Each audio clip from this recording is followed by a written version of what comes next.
नमस्कार, my self Hitesh Kaushik और civil step के इस प्लेटफॉर्म पर मैं आप सभी लोगों का स्वागत करता हूं। आज के सेशन में क्या होने वाला है? आज के सेशन में हम 2023 और 2024 के यूपीएससी प्रीलिम्स एग्जाम में जो ancient history, art and culture के सवाल पूछे गए थे, उनको आज हम जो है वो रिविजिट करेंगे और देखेंगे कि किस तरीके के सवाल पूछे गए थे, कैसे आप उन्हें टैकल कर सकते थे और कैसे जो है वो प्रॉब्लम जो उन्होंने बच्चों के लिए पैदा की, और इस हिसाब से आप अपनी स्ट्रैटेजी बना पाओगे 2025 में कैसे आपको आर्ट एंड कल्चर और एंशिएंट हिस्ट्री के सवालों को टैकल करना है उसके लिए। ठीक है, चलो देख लेते हैं एक बार कैसे सवाल पूछे गए थे, एक एक करके देखते हैं। तो ancient history, art and culture 2024 के सबसे पहले सवाल देखते हैं कि उन्होंने किस तरीके के क्वेश्चंस पूछे थे। ये देखो, पहला क्वेश्चन बहुत आसान क्वेश्चन था। Which one of the following is the work attributed to playwright भाष? अब देखो यहां पे दिया गया है कि भाष के द्वारा इनमें से कौन सा जो है वो वर्क लिखा गया, प्ले है बेसिकली। भाष जाने जाते हैं कि उन्होंने बहुत सारे ड्रामा या प्ले लिखे हैं, तकरीबन 13 के बारे में, उनके बारे में जाना जाता है कि 13 प्लेज उनके द्वारा लिखे गए हैं। और उनका लिखा इसमें से कौन सा है? देखो, आप इसको बड़े आसानी से अपनी जितनी नॉलेज आपके पास है उसके हिसाब से भी टैकल कर सकते थे। पहली बात, काव्य अलंकार एक पोएटिक वर्क है तो ये तो हो नहीं सकता। ठीक है, तो इसको हम डाल, क्योंकि ये प्ले है, ड्रामा है, तो काव्य अलंकार तो एक पोएटिक वर्क है। नाट्यशास्त्र भरत मुनि की रचना है और इसमें कई सारे क्लासिकल डांसेस का ओरिजिन जो कहते हैं कि उसका लिटरेरी जो सबूत है वो हमें नाट्यशास्त्र से मिलता है, भरत मुनि की रचना है। तो भाष्य का तो कोई लेना देना नहीं, भरत मुनि की रचना है, आंसर गलत। महाभाष्य पतंजलि का लिखा हुआ है, ये भी हो गया। तो अगर आपको नहीं भी पता था कि मध्यमा अवयोगा इसका आंसर है तो भी ये सॉल्व हो जाना था आसानी से। अब ये देखो, दिखा देता हूं आपको। यहां पे देखें कि भाष्य मध्यमा अवयोगा उनका लिखा हुआ है, ये आंसर ठीक है बिल्कुल। और काव्य अलंकार पोएटिक वर्क है, नाट्यशास्त्र भरत मुनि की रचना, महाभाष्य पतंजलि की, तो ऑब्वियसली आंसर तो वैसे ही निकल आना था, इसमें कोई रॉकेट साइंस ही नहीं बचती। और अब अगला सवाल, संघभूति, an Indian Buddhist monk who traveled to China at the end of 4th century AD was author of commentary on। यहां पे संघभूति से जुड़ा हुआ सवाल दिया गया है। संघभूति एक इंडियन बुद्धिस्ट मॉन्क थे जो चाइना गए थे तकरीबन आखिरी जो चरण था 4वीं शताब्दी का उसमें, और उन्होंने कमेंट्री लिखी जो इनमें से किस किताब के ऊपर? प्रज्ञपारमित सूत्र के ऊपर, विशुद्धि मार्ग के ऊपर, श्रवस्तिवाद विनय के ऊपर, या फिर ललिता विस्तार के ऊपर। देखो एक बात बता देते हैं, उन्होंने जो कमेंट्री लिखी ये थोड़ा फैक्चुअल है, तो श्रवस्तिवाद विनय पे लिखी थी। बाकी वैसे बाकी तीनों भी बुद्धिस्ट वर्क, जैसे प्रज्ञपारमित सूत्र कहते कि ये उस समय पर बड़ी चर्चित थी। संघभूति इसके बारे में जानते जरूर होंगे लेकिन कोई ऐसा एविडेंस नहीं कि उन्होंने इसके ऊपर लिखा। विशुद्धि मार्ग और ललिता विस्तार दोनों, बाकी जो दोनों बचते हैं, ये दोनों भी गौतम बुद्ध से जुड़े हुए हैं। और ये जैसे ये तो थेरवड़ा बुद्धिज्म से जुड़ा हुआ है विशुद्धि मार्ग, ठीक है। और ठीक है, ये थेरवड़ा बुद्धिज्म से और ये महायान बुद्धिज्म से, ठीक है। ललिता विस्तार जिसमें बुद्धा की लाइफ की स्टोरी है पूरी, तो वो तो ठीक है। और विशुद्धि मार्ग जो है उनकी जो है टीचिंग्स है, तो ये दोनों अलग है। लेकिन जो आंसर है आपका वो है श्रवस्तिवाद विनय, ठीक है। Next, with reference to ancient India Gautam Buddha was generally known by the following epithet. कुछ नहीं है, बहुत आसान सवाल है कि इनमें से किन नामों से गौतम बुद्ध जाने जाते हैं। 3 ऑप्शन दिए हैं, नायापुत्र, शाक्य मुनि और तथागता। अगर आपने बुद्धिज्म और जैनिज्म वाले टॉपिक को थोड़ा गहराई से पढ़ा है तो आप समझेंगे, गहराई से क्या, आपने अगर सिर्फ पढ़ा भी है तो उसमें शाक्य मुनि उनका नाम है, शाक्य कुल से ताल्लुक रखते थे, ठीक है, तो इसीलिए शाक्य मुनि उन्हें कहा जाता है। और तथागता भी उनका नाम है, बहुत फेमस, तो ये दोनों ही सही है। नायापुत्र जो है वो एक कॉमन एपिथेट नहीं है जो उनके लिए यूज किया जाता था, इसीलिए आपका आंसर आ जाएगा बी 2 एंड 3, ठीक है। चलो नेक्स्ट, अगला सवाल, consider the following statement, there are no parables in Upanishad, पहली स्टेटमेंट कहती है। दूसरी, Upanishad were composed earlier than Purana, Upanishad पुराणों से पहले रचे गए थे, ठीक है। तो आंसर देखिए इसका, एक बार देखो मैं आपको इसकी एक्सप्लेनेशन दिखाता हूं।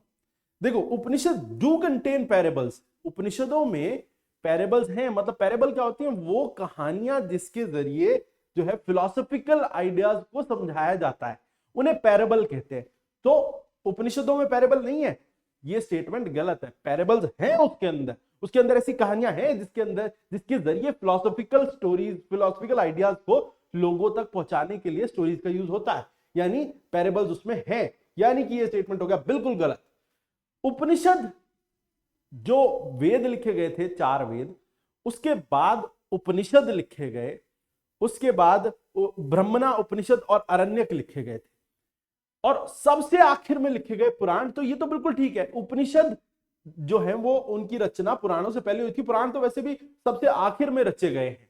तो यानी कि ये स्टेटमेंट ठीक है, यानी कि आपका ऑप्शन है 2 ओनली इज करेक्ट। फर्स्ट गलत हो गया, सेकंड सही है। नेक्स्ट पे आते हैं। अब ये देखो आप कि यहां पर कंसीडर द फॉलोइंग इंफॉर्मेशन।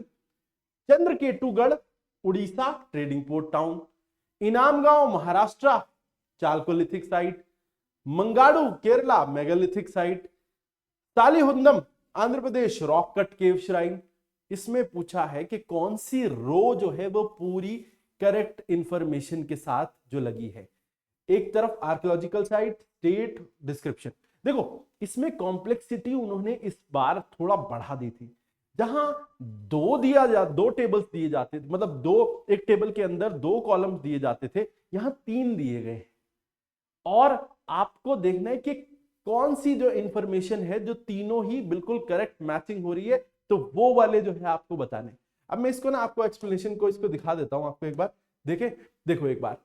रो 1 में चंद्रकेतुगढ़ दिया गया है, आर्कियोलॉजिकल साइट है वेस्ट बंगाल की। यहां देखना क्या दिया है, चंद्रकेतुगढ़ उड़ीसा, और आर्कियोलॉजिकल साइट नहीं ट्रेडिंग पोर्ट। तो भाई पहला जो है रो ये मैच गलत है, पहला रो जो है उसका मैच गलत है। इनामगांव महाराष्ट्र चालकोलिथिक साइट यहां लिखा है, देखें इनामगांव चालकोलिथिक सेटलमेंट है वेस्टर्न इंडिया की। एक रिवर घोड़ है, भीमा नदी की ट्रिब्यूटरी, भीमा खुद कृष्णा की ट्रिब्यूटरी है महाराष्ट्र में, और इनामगांव एक चालकोलिथिक साइट है महाराष्ट्र की, बिल्कुल ठीक है, यानी कि इनामगांव महाराष्ट्र चालकोलिथिक ठीक हो गया, ये वाला गलत है। ठीक है, आगे मंगाडू केरला मेगालिथिक, मंगाडू अन ब्यूरियल साइट मेगालिथिक साइट है केरला में, बिल्कुल ठीक है, ये भी सही है।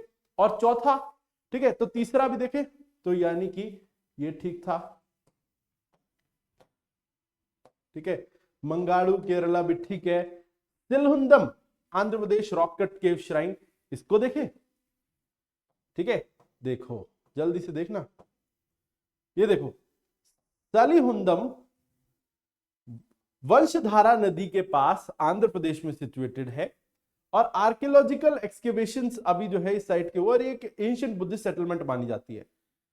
यहां पर कोई रॉक कट जो है वो श्राइन नहीं मिली, तो आंध्र प्रदेश में है और सलिहुंदम और बुद्धिस्ट सेटलमेंट है। ठीक है, आंध्र प्रदेश पर रॉक कट केव श्राइन नहीं है, ये यहां तक ठीक था, ठीक है, लेकिन ये जो है वो नहीं है, यानी कि इसको हम रॉन्ग ही मानेंगे पूरा। ठीक है, तो यानी सेकंड और थर्ड सही है, इसीलिए आपका ऑप्शन आ गया बी। ठीक है, अब देखो ये लास्ट वाले में इन्होंने किस तरीके से फंसाया।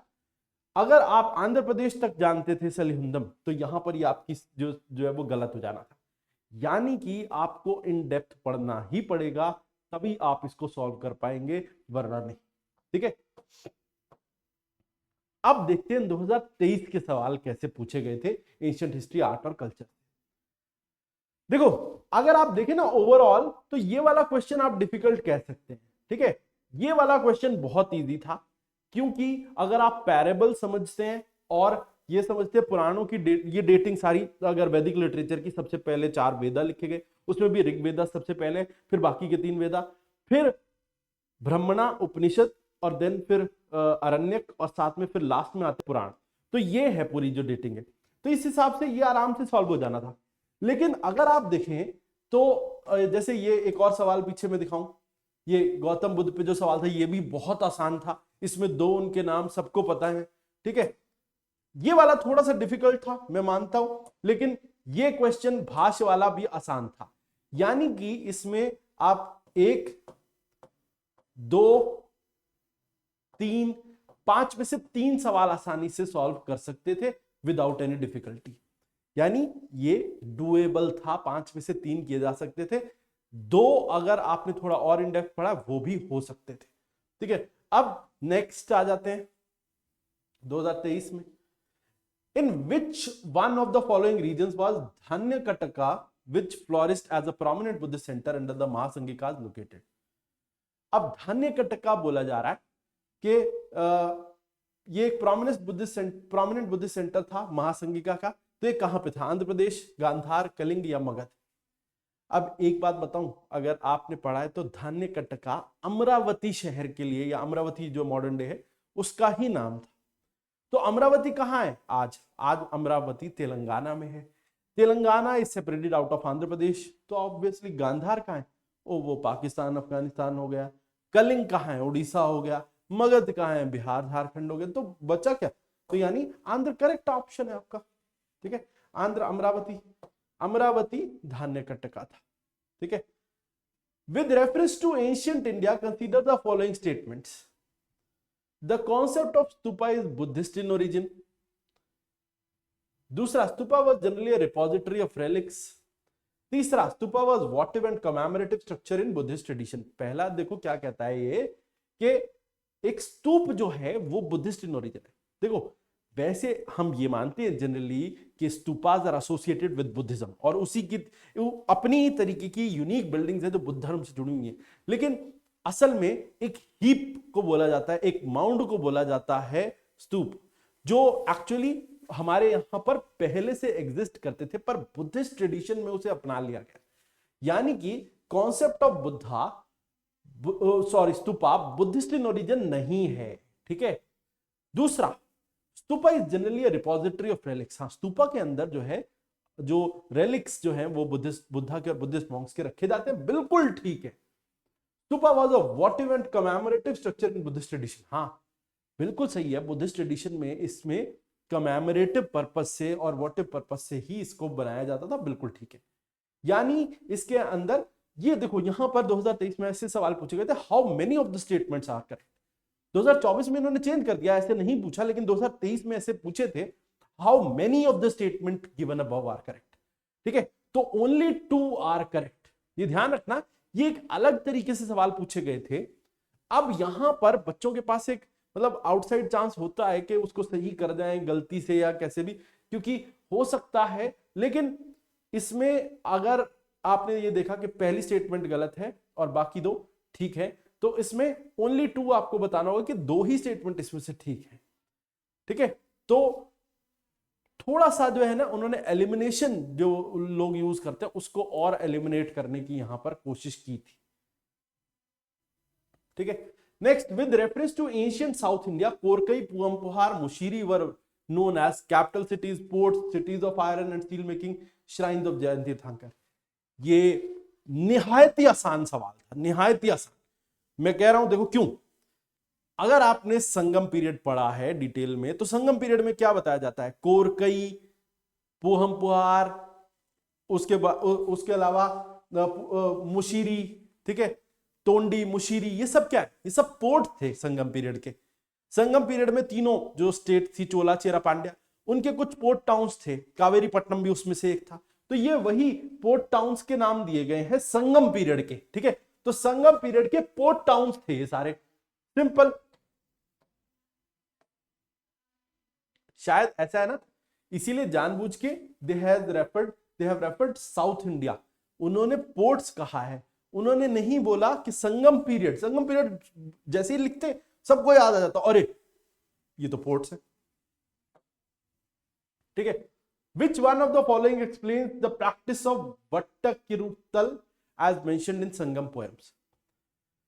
देखो, king employing women bodyguards, learned person assembling in royal courts to discuss religious and philosophical matters, young girls keeping watch over agricultural fields and driving away birds and animals, a king defeated in battle committing ritual suicide by starving himself to death।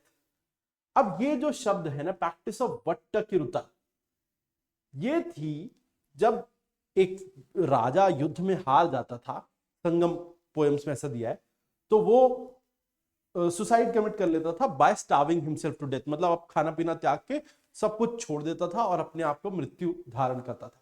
तो संगम poems में यह वट्टा किरुतल दिया गया है, इसलिए आपका option है D correct. ठीक है, तो D option is your correct answer in this. ठीक है, ये थोड़ा सा डिफिकल्ट था, मैं मानूंगा इसको थोड़ा डिफिकल्ट, ठीक है, बट अगर आप इससे पहले पोर्ट्स वाला सवाल देखें बहुत आसान था। ठीक है, और ये वाला सवाल देखें बुद्धिस्ट वाला, ये भी ठीक ठाक बिल्कुल, मतलब थोड़ा सा ट्रिकी बनाया था उन्होंने पर इतना डिफिकल्ट था नहीं। ठीक है, और ये इसको आप कह सकते हैं, अगर आपको धान्य कट्टा का नहीं पता फैक्चुअल तो गलत हो सकता है। तो यानी 2 क्वेश्चन आसान अभी तक हमने देखे, 2 जो है वो थोड़े से ट्रिकी थे। अब आखिरी सवाल को देख लेते हैं। Souls are not only the property of animal and plant life, but also of rocks, running water, and many other natural objects not looked on as living by other religious sects. The above statement reflects one of the core belief of which of the following religious sects of ancient India? कई सारे state PCS और UPSC इस सवाल को अलग अलग तरीके से पूछते ही रहे। मैं पिछले 5 साल के कई स्टेट पीसीएस में और यूपीएससी में, यहां देखो आप देखोगे तो बहुत बार इसको पूछा गया, बस थोड़ा थोड़ा अलग तरीके से। ये बोला क्या है, आत्मा से, सोल से जुड़ा हुआ है कि soul is not only property of animal and plant life, मतलब आत्मा जो है वो सिर्फ जीवधारियों में नहीं होती बल्कि अजीब चीजों में भी होती है, जैसे पत्थर में, पानी में, इन सब में भी होती है। तो ये बेसिकली ये किसका कहना था, Everything that animate and inanimate has a soul। Jain धर्म की ये मानना था। जैन धर्म ने शायद अहिंसा को प्रमोट करने के लिए कहा था। उन्होंने ये कहा कि भाई जीवित चीजों में भी सोल है, आत्मा है, और अजीवित चीजों में भी आत्मा है, इसीलिए आप किसी को भी नुकसान मत पहुंचाओ। ठीक है, ये शायद वो हिंसक प्रवृत्ति को खत्म करने के लिए ये समझाने की कोशिश थी, और इसी वजह से ये आंसर क्या है, बहुत आसान है इसको पहचानना। जैनिज्म वो धर्म है जिसमें ये कथन जो है वो उसके लिए सत्य है। ठीक है, तो जैन धर्म में माना जाता है कि हर चीज में जो है वो आत्मा होती है, चाहे वो जीवित चीज है या अजीवित चीज है। सिर्फ एनिमल और प्लांट ही नहीं जो जीवित हैं, बल्कि पत्थर, पानी और जो भी नेचुरल चीज मौजूद है, हर एक के अंदर जो है वो जान है। ठीक है, अगला सवाल देखो, तो तीसरा सवाल आसान था ये, क्योंकि इतनी बार पूछा गया है, तो अगर आप इसको समझ रहे हैं तो इसको अलग अलग तरीके से, एक बार स्टेटमेंट दिया था the everything that animate and inanimate has a soul, ये किस किस रिलीजन का आइडिया है, तो सिंपल था, उसमें जैनिज्म का था। बस बदल बदल के पूछ रहे हैं उसको। Consider the following pairs, Besnagar Shaivite cave shrine, Bhaja caves Buddhist cave shrine, Sittanavasal caves Jain cave shrine. अब एक बात बताऊं आपको, जो रॉकेट केव्स वाला एक टॉपिक है, अगर आप उसको सीक्वेंस वाइज पढ़ेंगे तो उससे आसानी से हो जाता है। बेसनगर इंस्क्रिप्शन हेलियोड्रस का है, और कहते हैं कि ये जो बेसनगर है, ये जगह कौन सी, मैं आपको देखो दिखा देता हूं एक बार इसको, बहुत आसान है ये, इसको सॉल्व करना। बेसनगर को विदिशा कहते हैं। विदिशा से हमें जो इंस्क्रिप्शन मिले हैं उसमें एक ग्रीक व्यक्ति जो है हेलियोड्रस, वो ये खुद लिखते हैं कि वो भगवान विष्णु के भक्त हैं, और ये वैष्णवाइट साइट है ना कि शैवाइट। अब देखो गरुड़ पिलर इंस्क्रिप्शन यहां पे मिलते हैं, बेसनगर को ही गरुड़ पिलर इंस्क्रिप्शन बोलते हैं ना। तो ये जब गरुड़ आ गया तो भगवान शैवाइट केव श्राइन कहां रह गया, ये फिर तो वैष्णवाइट नहीं हो गया, तो ये हो गया गलत। भजा केव्स पुणे के नजदीक बहुत फेमस है, और लोनावाला महाराष्ट्र में, बेसिकली पूना डिस्ट्रिक्ट है लोनावाला महाराष्ट्र के पास, और हिनायना बुद्धिज्म से ये जुड़ा हुआ है। हिनायना यानी थेरवड़ा आप कह सकते हो इसे। ठीक है, हिनायना यानी थेरवड़ा, तो बुद्धिस्ट केव श्राइन है, बिल्कुल करेक्ट है। सतनिवासल केव्स जैन केव्स हैं जो पुडुकोट्टई डिस्ट्रिक्ट तमिलनाडु में है और जैन धर्म से जुड़े हुए हैं। बिल्कुल जैन मॉन्क्स यहाँ इनमें रहते थे और अपना बिल्कुल सादा जीवन यहाँ पे जीते थे। बिल्कुल ठीक है, सतनिवासल केव जैन केव से। तो दूसरा और तीसरा ठीक, यानी ओनली 2। इसमें भी हाउ मेनी पूछा गया था, तो करेक्ट है हाउ मेनी। ठीक है, तो ये थे आपके सवाल जो 2023 और 24 में पूछे गए थे।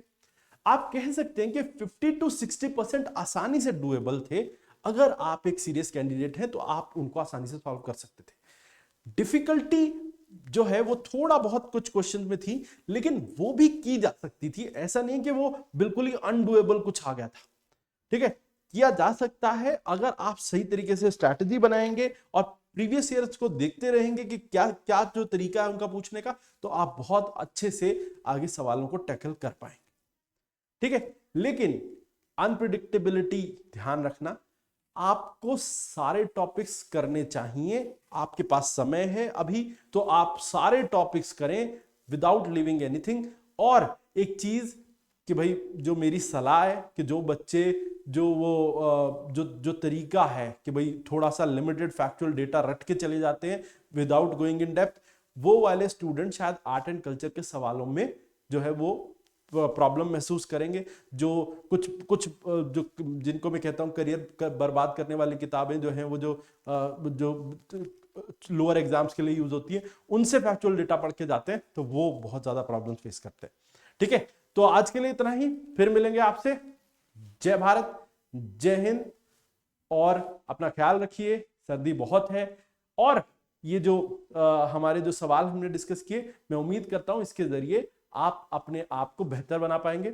मैं कुछ चीजें यहां पर बता देता हूं खत्म करने से पहले, कि आप हमारी जो सैटरडे को जो हम रेगुलर जो सीरीज चला रहे हैं, हमारी जो मैराथन सीरीज हो रही है, जिसके अंदर हम सारे यूपीएससी सिविल सर्विसेज के हर सैटरडे को सवाल प्रीलिम्स के लिए जो है डिस्कस करते हैं। हर सब्जेक्ट के क्वेश्चन वहां डिस्कस किए जाते हैं। सबसे पहले सुबह 8:15 बजे हमारा जीएस मैराथन शुरू हो जाता है, और 12 बजे से हमारा सी सैट की जो है वो मैराथन शुरू हो जाती है। हम उसके अंदर आपके साथ जो है वो प्रीलिम्स के लिए क्वेश्चंस जो है वो आपको प्रैक्टिस करवा रहे हैं। हम तकरीबन सीक्वेंस वाइज चल रहे हैं और सारा सिलेबस उसके अंदर कवर कर देंगे। आप सारी पिछली मैराथन्स भी जो हमारी हुई हैं सैटरडेज की, वो भी हमारे सिविल स्टैप आईएएस चैनल से जो है चेकआउट कर सकते हैं, और जो आगे जो होंगी उनमें भी आप लाइव उन्हें अटेंड कर सकते हैं, जिससे आप अपनी तैयारी को एक लेवल ऊपर लेकर जा सकते हैं। उसके अलावा हमारी एक प्रतिबद्ध सीरीज चल रही है। प्रतिबद्ध सीरीज में हम मेंस के लिए तैयारी करा रहे हैं। जो बच्चे उस लेवल तक पहुंच चुके हैं, मेंस के लिए तैयारी करना चाहते हैं, वो वहां से कर सकते हैं। ऑलमोस्ट उसमें भी लेक्चर्स हमारे अब खात्मे की तरफ हैं। उसके अलावा हमारी करंट अफेयर्स के लिए एक सर्वाधार सीरीज है। वो सर्वाधार सीरीज हर रोज होता है, उसमें क्लास लाइव करंट अफेयर्स हम कराते हैं अलग अलग सब्जेक्ट्स के रोज, तो वो आप जो है वो रोज अटेंड कर सकते हैं। वीक में 5 डेज हमारी वो क्लास रहती है। उसके अलावा आप हमने स्टेट पीसीएस, पंजाब पीसीएस के लिए 9 जनवरी से एक इनिशिएटिव शुरू किया है। फ्री क्रैश कोर्स है, 75 डेज में हम उसे खत्म कर देंगे। आप उसको भी अटेंड कर सकते हैं जो बच्चे पंजाब पीसीएस में अपीयर करना चाहते हैं, या फिर जो वहां पर हम करके रहे हैं कि उसके अंदर हम कॉम्प्रिहेंसिव तरीके से जो है आर्ट एंड कल्चर, उसके अलावा आपका हिस्ट्री के अलग अलग सेक्शंस, ज्योग्राफी, पॉलिटी, इकोनॉमी, सब कुछ वहां पे पढ़ाया जा रहा है प्रॉपरली। लाइव क्लासेस होती हैं हमारी शाम को 4 से 7, आप उनको जरूर अटेंड करें। ठीक है, तो उससे क्या होगा, उससे आप जो है जो बच्चे घर पर बैठकर तैयारी कर रहे हैं उनको सभी पीसीएस एग्जाम और यूपीएससी के लिए भी तैयारी जो है आप उससे कर पाएंगे। आप उसको जरूर अटेंड करें। तो चलिए आज के लिए इतना ही, फिर मिलेंगे आपसे। जय भारत, जय हिंद।